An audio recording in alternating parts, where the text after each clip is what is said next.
Well, Suzanne, welcome very much. I know you are also on vacation, at least that's what I heard, and I'm so grateful that you are joining us tonight. Oh, it's my pleasure. And I actually am so glad I popped in early because I just loved hearing everybody's devotion to reading and interest in it. And, you're so well read and you're all over the country, and it just kind of warms my heart. I'm in a mother-daughter book club and yeah, with our young adult daughters. So it's so fun to be with such thoughtful literary types. Yes, and they have quite a variety of reading, everything from very simple to Ice Planet Barbarians, guys. I mean, okay, that's like way out there in it's fantasy, science fiction, a whole combination that I can't even begin to say what it is really. But to go ahead and get us started, Suzanne, would you mind? I know you were here with us last year, but could you just give us another little short synopsis of biography, I guess I'm going to say, of you and how you got started writing? Yes, I would love to. I live out in the San Francisco Bay Area, and I have a big family, a really big family. I have 4 kids, and now they're all married and they're starting families. And things are always happening with when you have a family of that size. So life is pretty hectic. But I started writing way back when I was probably a new mother, and I always had loved to write. I wrote for like my college newspaper, and I wrote magazine articles. I freelanced for lots of different magazines at the time. This is when magazines were really more plentiful and popular. And I have, as I mentioned, I have 4 kids, and there was just always grit for the oyster raising a big family. And I honed my research skills, I think, very well. I also, I think, really developed a sense of cold calls and, digging for primary sources and that kind of thing. Always thought I was a nonfiction writer. That was just sort of where my sweet spot was. So my husband's a corporate guy, and we're going to talk about him later because he is all about ice cream, which is what this book is all about, and Cape Cod Allison as well. And we were transferred all around the country, including overseas. We lived in Hong Kong for 4 years. We came back. I kept writing magazines all that time. And when we came back, it was kind of that time of life when things were changing as kids are heading to college, and my dad was starting to show signs of Alzheimer's, and life was just kind of changing, and I wasn't quite sure where I was going to go with writing. And my niece at the time gave me this book that she'd been studying in college, and it was Brenda Eulin's book, So You Want to Write. I think it was written in like 1936 or 1938. Wow. And it had this wonderful quote. It's a great book. It's a great like foundational book for aspiring writers. And it was something like, and I wish I had it written down, but something like, everybody is interesting and this, and has something important to say, something that just kind of spoke to my heart about, okay, who's stopping me from trying to write a novel but me? And with that, Sarah, I just set to work with this idea for a little World War II love story. And I wrote and wrote and wrote, and I wrote in my laundry room, which I still write in my laundry room with 2 big dogs. And at the end of, I didn't tell my husband, my sister, my kids. And at the end of that time, at dinner that night, I said to my family, I have written a book. And my son, I mean, you know how sensitive boys are. My son said, that's why there's no food in this house. Totally right. Totally right. And with that kind of came the process of pitching and proposals. And it's so hard. It's so hard. I had so many rejections, even with all the contacts I had, got close, and then it would, slip away. But I ended up going with a small royalty press, which I highly recommend. It just for me was being a big fish in a little pond, a little fish in a little pond, I guess is how I should say. But I learned so much. I just learned so much about the business of writing, because half of this job is business. It's promotion and marketing and nuances and on and on. Well, that book ended up also in a small pond, winning some awards that caught an agent. An agent connected me to Revell Books, to an editor who was looking for someone who could write about the old order Amish with an authentic point of view. My grandfather happened to have been raised plain. And from that, the door cracked open with one book, and it was nonfiction. But from there, I kind of put my foot in the door and I kept it open. And I have been so thankful and appreciative. I've had the same editor, the same publishing house, the same agent. And it's now, I think, almost maybe 40 books later. And I've read in a variety of different genres. I do historical fiction, I do contemporary fiction like tonight, and then I do the old order Amish fiction as well. That's a long answer to a short question.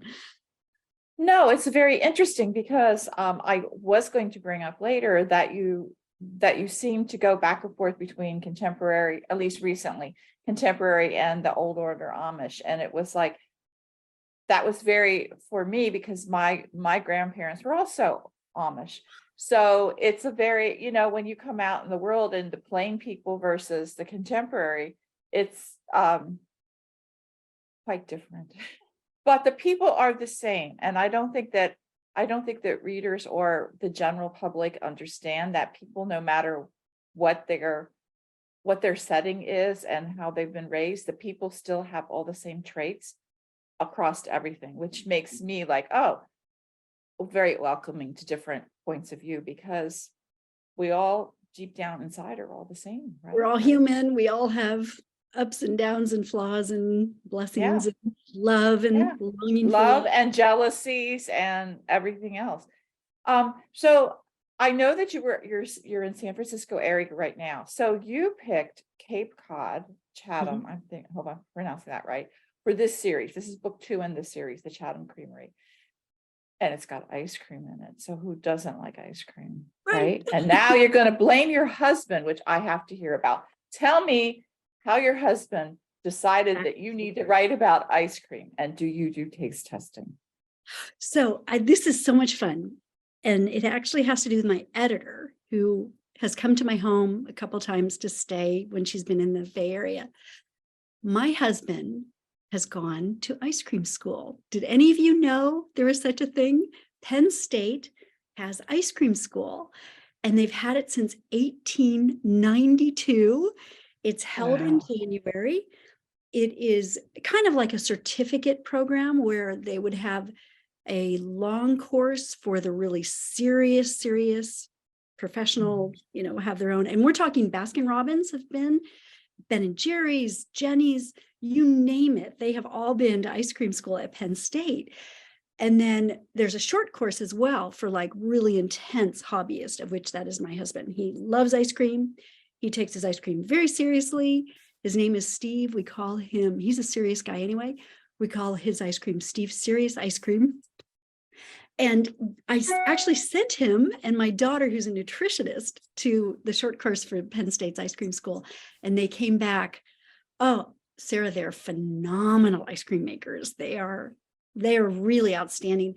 And now my entire kitchen, everything I can't reach, I'm about 5'4.5", everything I can't reach is all ice cream accoutrements. The whole upper part of the kitchen I've lost now to ice cream with everything you need. But that's, my editor has been to my home. She was the one who said, I think I'd like, as we thought about another series and kind of a set in summer, think about, she wanted the coast, and she said, and I want ice cream. And I thought, okay, if you want ice cream, I'm going to get you ice cream. Now, the funny thing is when she said, you can pick the coast, I thought, oh my goodness, I can finally write a book out on the West Coast. Even though I have to say most of the readers are really Midwest and South, and some sprinkled up Michigan and Ohio. But, really the bulk of the readers are probably where the weather is so cold. They have time, or hot right now. So I chose like Carmel, Monterey, that area. And she said, oh, I think we're going to do Cape Cod.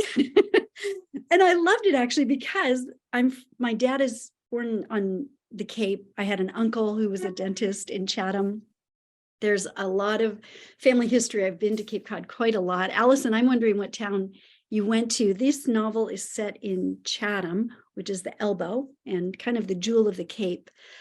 And it really just kind of worked out. And Sarah, you mentioned something kind of interesting about the writing about the Amish fiction, or writing about different genres, even historical fiction or contemporary. I think one thing I probably do is I have an outsider looking in. So in this Cape Cod Creamery series, I have a mother and a daughter who both are really in need of some R&R for different reasons, and they end up on the Cape, and the mom is kind of a ADD, very impulsive, opposite of the daughter's more of the CPA. She is a CPA. So you see the dynamics right there, the two personalities. The mom is out on a walk one morning, sees this beaten up old ice cream shop up for sale, puts in a lowball offer, gets it. And suddenly they're in the ice cream business. They both have no experience making ice cream whatsoever. But the fun of that is they're the outsiders in coming into the town.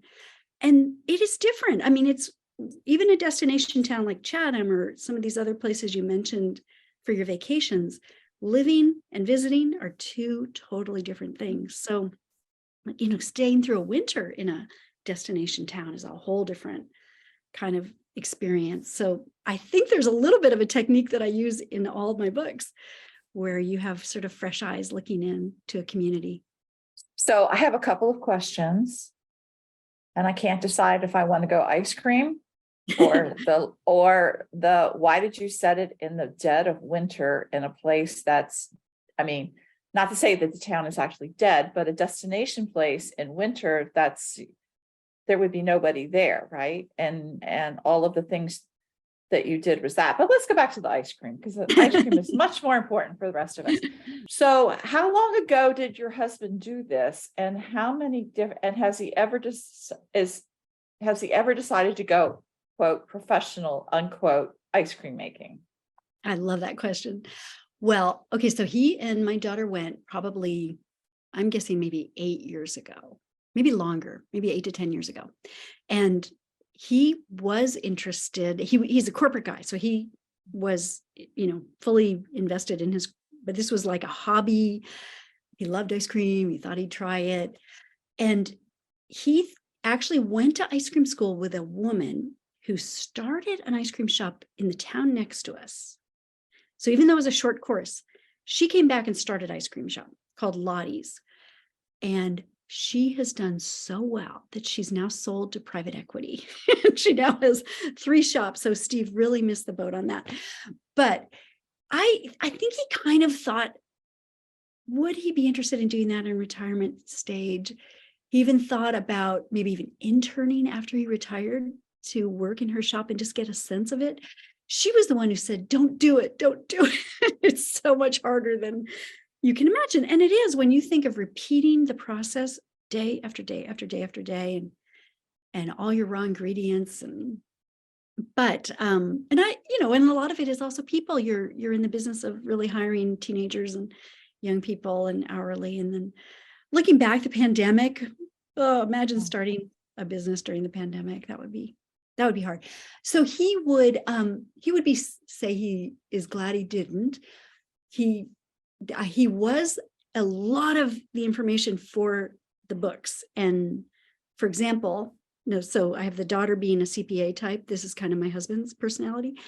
And he made his vanilla 59 times before he was satisfied, which sounds crazy, and I'd love to know in the chat how many of you knew this. Vanilla is the hardest flavor of all because it is so pure. So you can take chocolate and mocha and mint and lemon and strawberry. They can mask inferior ingredients. They can mask the flaws of the ice cream maker, not vanilla. Vanilla is full of integrity. So next time you go to an ice cream shop, try the vanilla. Also, just so you know, it is the world's most popular flavor. Did you know that? Mm-hmm. You knew that? Good for you. I knew that. Yeah. Because my favorite ice cream shop is Lap's Country Creamery. Yes, have you been there? I've been. It's delicious. Yes. Oh, it is delicious. And they moved. Can you believe it? They took it off the farm and they put up on 340, which is the big highway that goes between Philadelphia and Lancaster. They have a building now that they've done it with, what's her name? So it's popcorn and ice cream. So it's Amish popcorn and Amish ice cream, but it is. They've gone big. They've gone big. And the horrible part is like we would go visit because my parents lived near Lancaster. And so we would go visit and their hours were very weird. Okay. It was like 9 o'clock in the morning until sunset. Okay. Sunset happens at different times during the year. And so as my kids would go, as we were driving from the airport, Philadelphia, to get up to Lancaster, which is, an hour and a half sometimes, it was like, drive faster, Mom, drive faster. We have to have our ice cream. We can't go see Grandma without our ice cream. We got to have our ice cream. We got to beat the sunset. We got to beat the sunset. So that is like an internal joke of you have to get your flight to land right. And then you have to hope that the sun does not set early because there's clouds or something. I mean, it was just like so strange. So today's the day to go.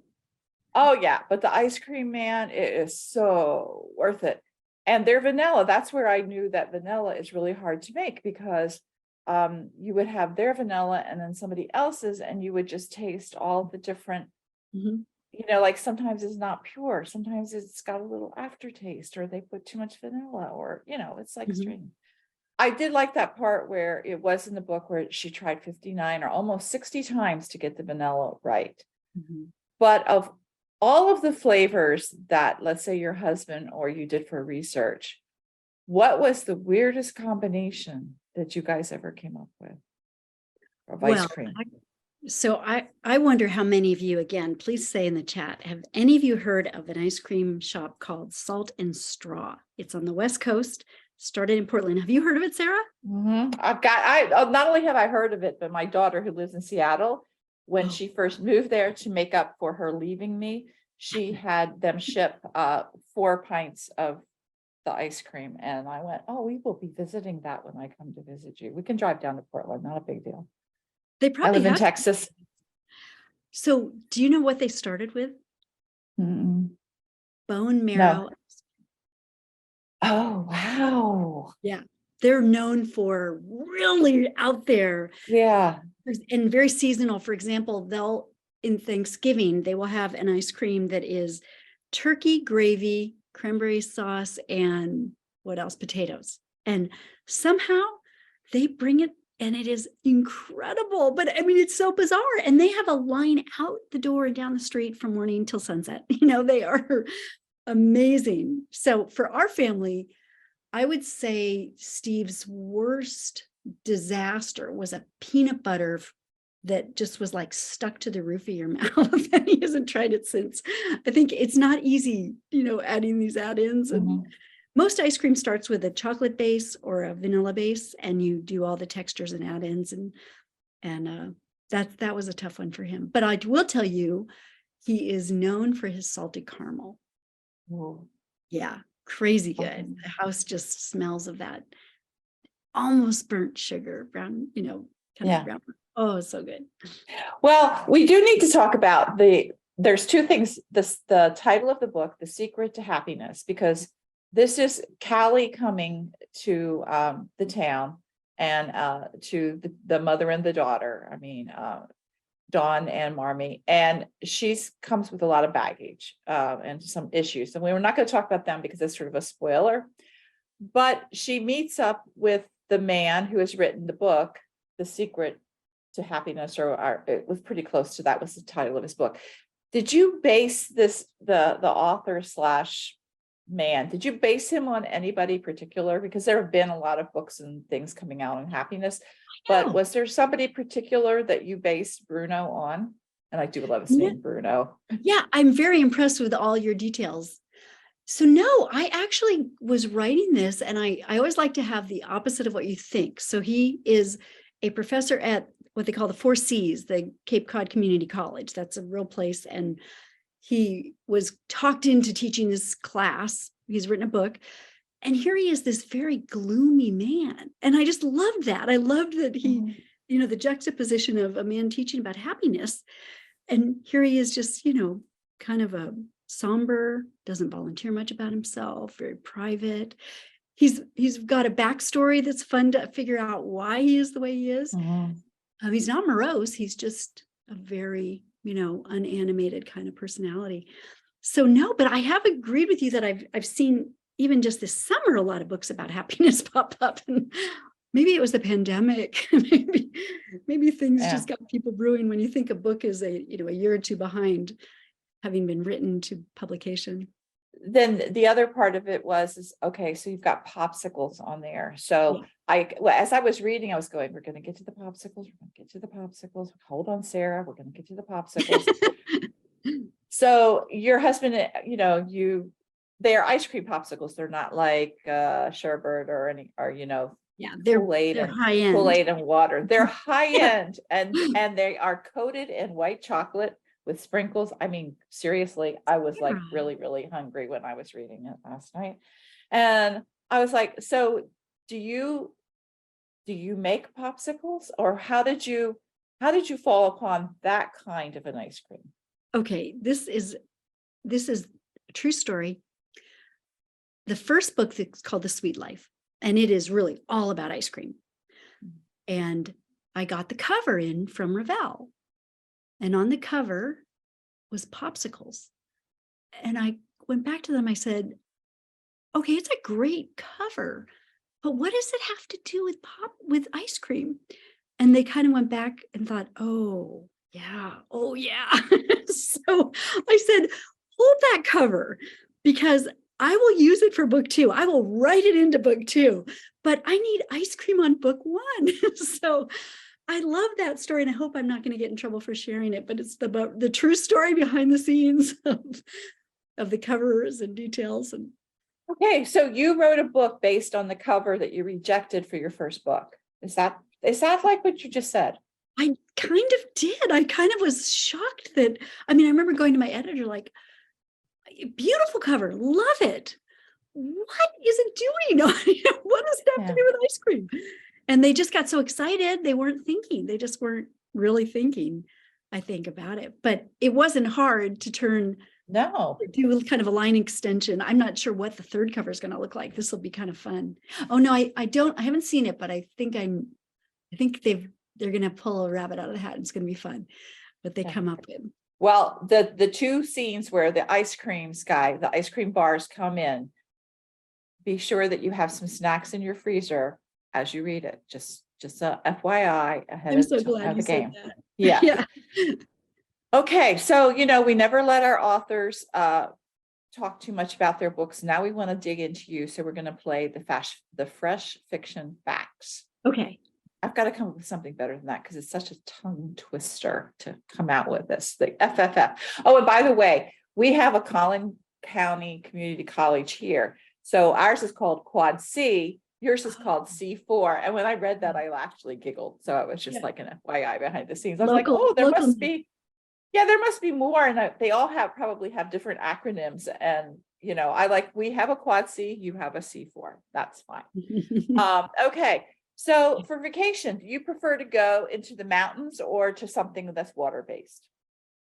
Oh, like beaches, lakes. Seashore. I sat here purposefully hoping you could see the seashore. Yes, that's beautiful. Okay. And talking of vacations, how many continents have you visited? Interesting.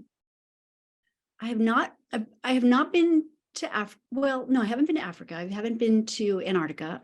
And I don't think I want to go, just because of the seasickness aspect of it. And I have not been to South America, but all the others. How about that? There's a lot of places I have not gone though, but we have been blessed. When we were in our Hong Kong years, we traveled and traveled and traveled because we knew it was going to end. And so we went places that I never dreamed I'd go, Indonesia and just some really special, lots of road times into China and Korea and places like that. All right. So I know that you must have done book signings, right? Mm-hmm. As an author. What is the strangest place you've ever been for a book signing?